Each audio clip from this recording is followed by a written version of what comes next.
근데 여러분, 저 전재수가 좀 미우시죠? 야, 이거 날벼락 맞았다. 그러나 여러분, 세종에서 부산으로 내려가는 것은 대통령의 큰 결단이었습니다. 닥쳐오는 일만 해가지고는 대한민국의 미래가 없다라고 하는 절박한 심정이 있었습니다. 도와주십시오. 고맙습니다.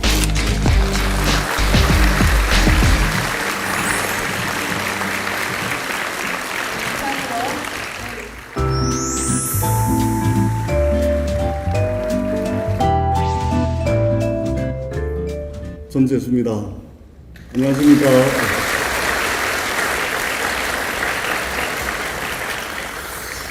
여기 이렇게 취임사를 준비를 했는데요. 이 취임사는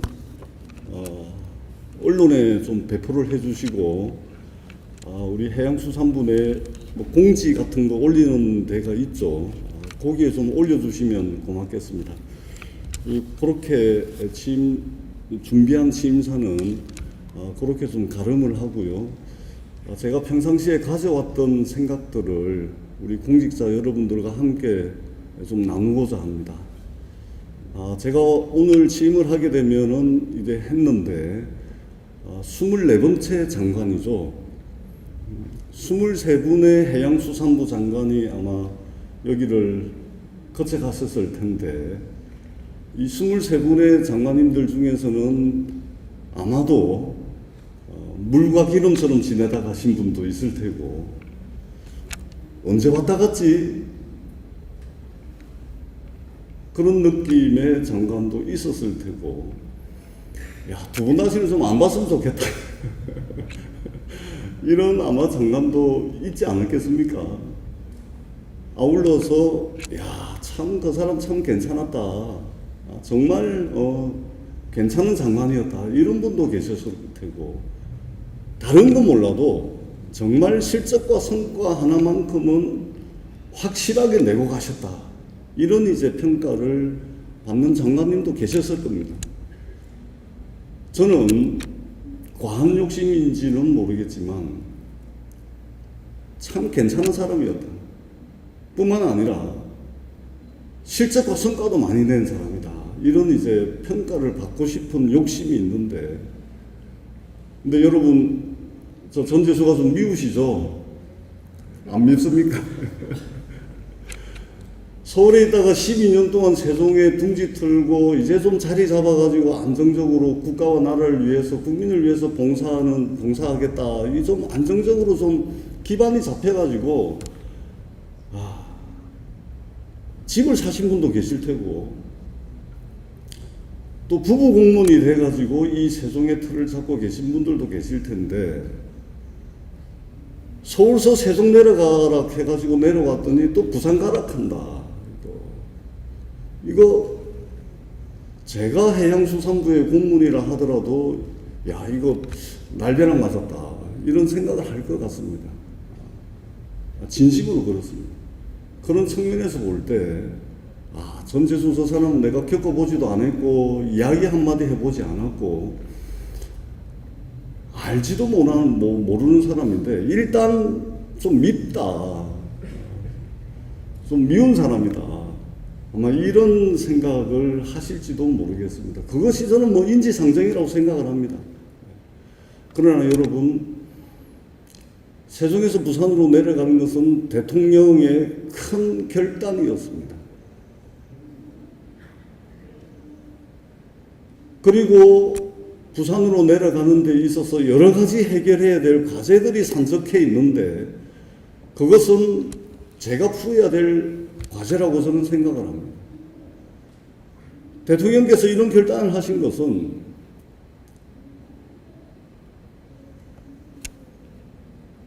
닥쳐오는 일만 해가지고는 대한민국의 미래가 없다라고 하는 절박한 심정이 있었습니다. 여러분들 잘 아시다시피 올해 경제성장률이 0%대로 떨어졌습니다.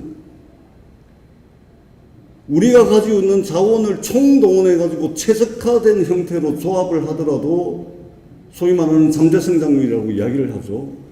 이미 2%대, 1%대로 떨어졌습니다. 근데 이것이 완만하게 하강하는 것이 아니고 급격하게 하강을 하고 있습니다.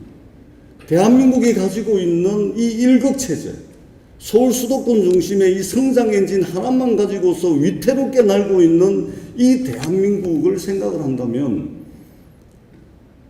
우리가 선도적으로 준비할 수 있고 그렇게 해서 선점할 수 있는 것이 있다면, 그렇게 해서 위기에 빠진 대한민국을 구하고 대한민국의 지속 가능한 성장의 길이 있다면 그것을 대통령께서는 바로 그것을 북극 항로에서 찾았고, 그리고 그 역할을 해야 될 것이 바로 해양수산부다.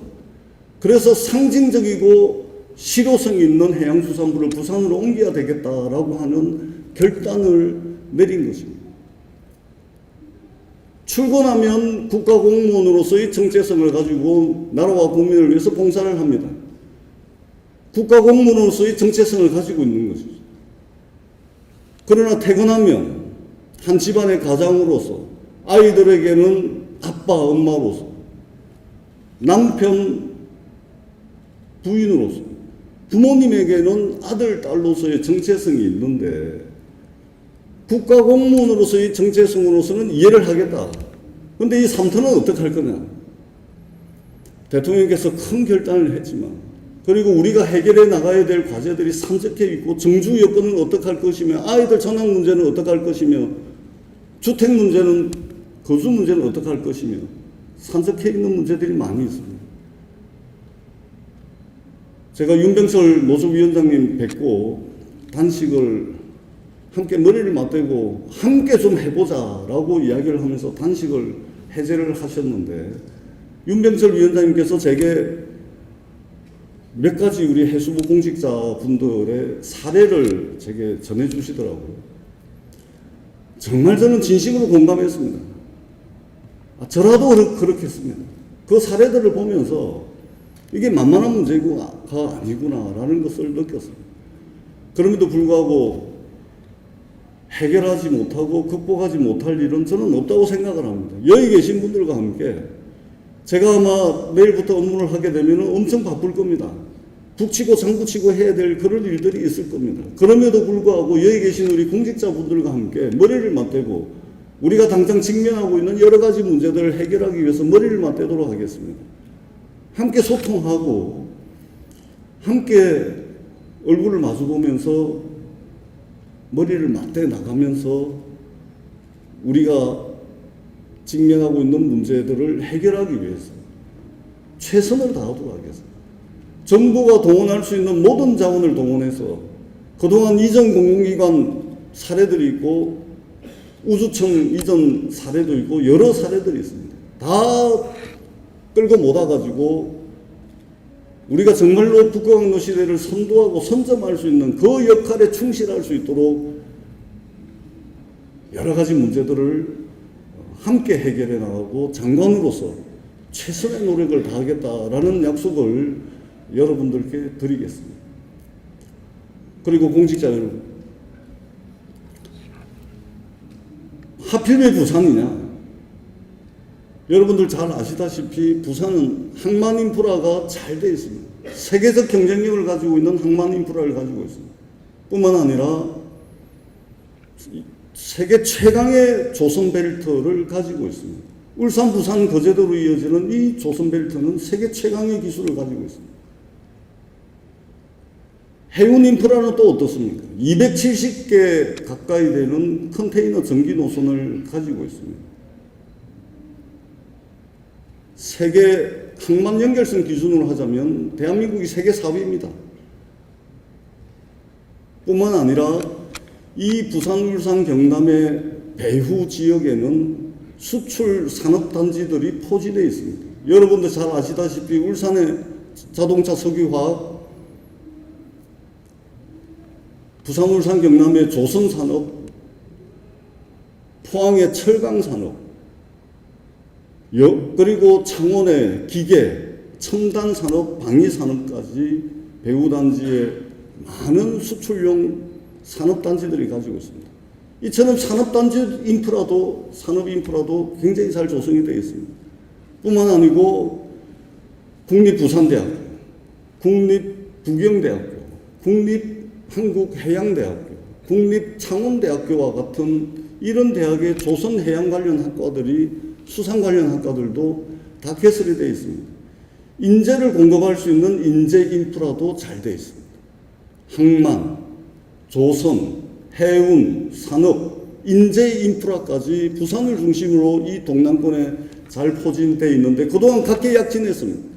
그래서 저희들은 행정기능을 총괄하는 해양수산부, 사실상 사법기능을 총괄하는 해사전문법원, 그리고 경쟁력 있는 해운선사, 그리고 여기에 전문적으로 투자할 수 있는 동남투자은행까지 우리가 직접 시켜가지고 그동안 각계약진하던 이 산업과 모든 인프라들을 전부 직접 해가지고 극단적이고 최고의 시너지 효과를 낸다면 대한민국이 한반도 남단에 서울 수도권을 또 하나 만드는 것입니다.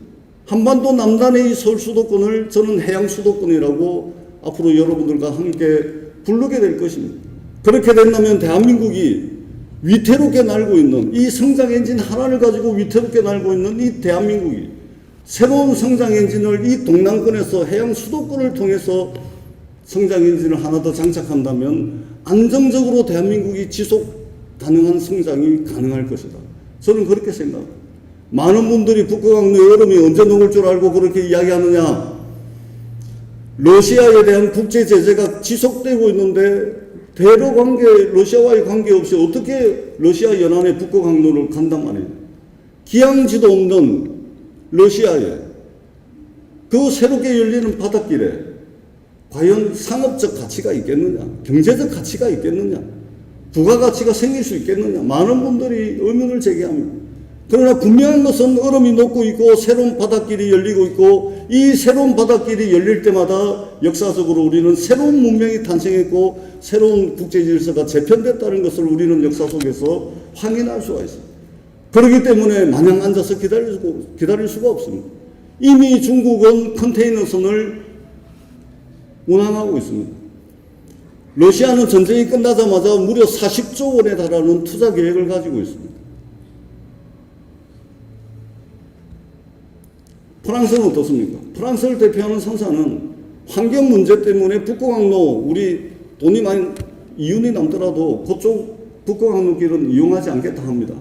그런데 뒤에서는 쉐빙선 컨테이너를 구매하고 있습니다. 미국은 이미 15척에 달하는 쉐빙선 구매 계획을 발표를 했습니다. 전 세계가 새로운 바닷길, 새로운 물길을 열리는 것에 대해서 전 국가적 에너지를 결집해가지고 움직이고 있습니다.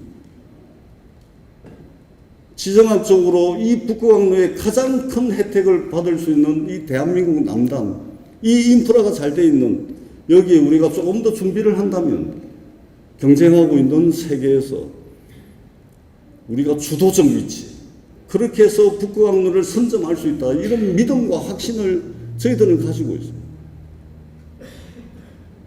그렇기 때문에 여러분들 많은 개인적인 어려움들, 그럼에도 불구하고 그것을 저희들이 모르는 것은 아닙니다. 그럼에도 불구하고 행정기능을 총괄하는 해양수산부가 이 대한민국 남단에 가가지고 마중물 역할을 해야 되겠다라는 문제의식을 저희들은 가지고 있습니다. 그리고 어떤 분들이 이야기합니다. 이재명 정부 5년 내내 가가지고 5년 뒤에 정권 바뀌면은 해양수산부 또 세종으로 가는 거 아니냐. 천만이에요. 불가능한 일입니다. 제가 이전에 청와대 국정상황실에 있을 때 기보신보 본사 통합한다고, 본점을 통합한다고 했던 적이 있습니다. 그때 당시 제 기억으로는 부실채권이 한 8천억 있어가지고 그거를 일반 회계로 다 털어주고 기보신보 통합해라. 그러면은 그 부실채권 정부 재정으로 다 털겠다. 난리가 났죠. 전부 찬성을 하고 난리가 났습니다. 다 오케이 했습니다. 근데 결국 통폐합 못했습니다. 왜냐하면 기보신보의 본점이 하나는 대구에 있고 하나는 부산에 있고 대구 시민들, 부산 시민들이 난리가 난 겁니다. 안 되는 겁니다. 부산으로 해양수산부가 내려갔는데 어떤 정권이 들어서 가지고 해양수산부를 다시 다른 데로 옮긴다. 해양수산부의 기능과 역할을 축소시킨다. 해양수산부를 다른 부처와 통폐합을 시킨다. 불가능합니다.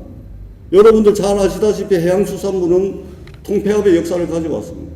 정권이 바뀔 때마다 기능과 역할이 축소되고 정부 조직 개편한답시고 융복합 시대라는 명분으로 해양수산부를 여기저기 통폐합하는 그런 논의가 실제 이번 대선에도 있었지 않습니까?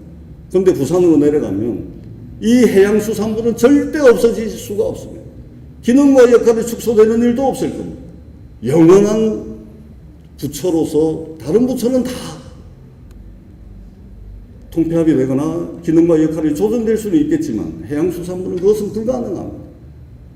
부산, 울산, 경남의 800만 시도민들이 그것을 용납하지 않을 것이고 북구강 내의 새로운 성장 엔진을 주도적으로 개척하고 있는 해양수산부를 도대체 해양수도권에서 누가 뺄 수 있단 말입니까? 그런 걱정은 안 하셔도 되겠다, 이런 말씀을 드리겠습니다.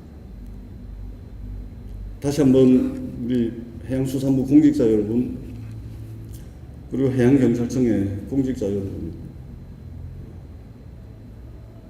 제가 장관직을 그만두고 떠나는 날에는 제가 서두에 말씀을 드렸듯이 그 사람 참 괜찮은 사람이었다, 다시 한 번 더 보고 싶다, 뿐만 아니라 실적과 성과도 많이 된 사람으로 기억에 남을 수 있도록 최선을 다하겠습니다. 열과 성을 다하겠습니다. 그러나 혼자서는 불가능합니다. 여러분들께서 마음을 보태주시고 힘을 보태주시고 그렇게 해서 이 한반도 남단의 새로운 성장의 전진기지 해양 수도권을 만드는데 여러분들께서 도와주십사 하는 그런 간곡한 부탁의 말씀을 드리도록 하겠습니다. 그리고 이전에 따른 그 고충, 불편함, 힘듦, 장관실은 열려 있을 것입니다. 제 핸드폰도 다 공개하십시오. 저에게 개별적인 고충도 좋습니다. 언제든지 말씀 주십시오. 제가 팔 걷어붙이고 최선을 다해서 해결하도록 하겠습니다. 해결하지 못한다면 따뜻한 위로의 말씀이라도 나눌 수 있는 그런 장관이 될 수 있도록 부단히 노력하도록 하겠습니다. 다시 한번 우리 해양수산부의 공직자 여러분 뵙게 돼서 반갑습니다. 그리고 해양경찰청의 공직자 여러분 뵙게 돼서 정말 반갑습니다. 여러분들과 함께 북극의 얼음을 깨고 나가는 세빙선이 될 수 있는 그런 장관이 되도록 하겠습니다. 도와주십시오. 고맙습니다.